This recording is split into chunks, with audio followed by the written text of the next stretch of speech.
Hola amigos, ¿cómo están? Espero que todo vaya bien. You know, amigos, I've had some viewers ask about a few words, and I get it. These words can be really confusing to the Spanish language learner, so I'm going to take a little time to clear them up for you in this episode, so let's jump right in. Now, the words are these: Poco, Poquito, and Pequeño. Poco, Poquito, Pequeño. All right, say that about 10 times fast. Now, they all indicate small or little, but you know, even in English, those words can be used several different ways.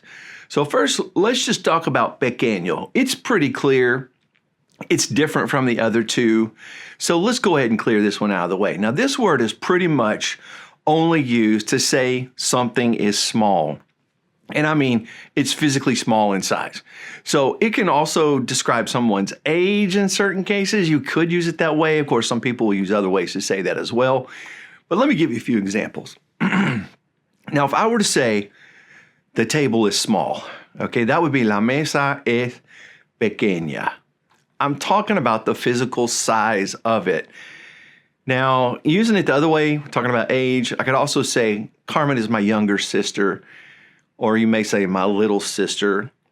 So I could use this word in this context as well. It would be this: Carmen es mi hermana pequeña.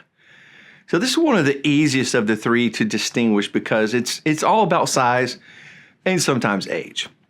But as you know, there are other ways to state age as well. Now let's get to the ones that confuse the Spanish language learners, and that is poco versus poquito. Now let's start with poco. This is used normally to say little or few or a little bit of. So I'm just going to give you a bunch of examples, okay? And you can see what I'm talking about. And there are few students in the class today. Hay pocos alumnos en la clase hoy. All right, pretty cut and dry. Here's another one. I'm feeling a little better today. Me siento un poco mejor hoy.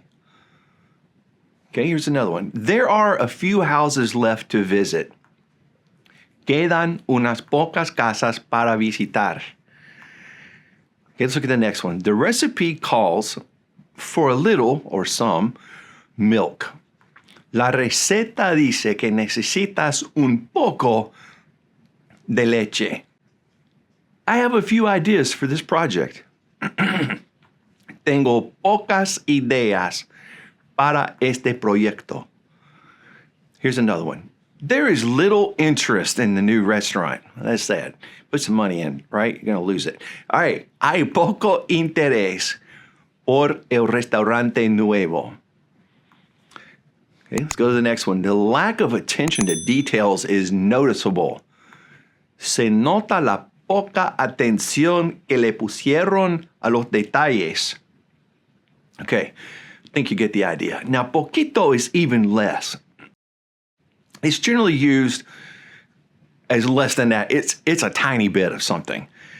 Let's look at some examples. All right. Somebody says, add a little bit more milk. Añádele un poquito más leche. Now, in certain jobs, you may find this one to be true. I have very little patience left. Am I right, teachers? Sometimes it's tough, isn't it? Me queda bien poquita paciencia. Now notice here, bien poquita is really emphasizing just how very little there is. Throwing that word bien is really emphasizing that. Okay, next example. Let me stay just a little bit longer. Déjame quedarme un poquito más. Now somebody might also say this one, I'm a little bit confused. Estoy un poquito confundido. I'll see, that's actually kind of funny because people say they are confused about these three words, right? Well, maybe that I've helped them out a little bit. Well, amigos, yes, I hope this has clarified these words for you.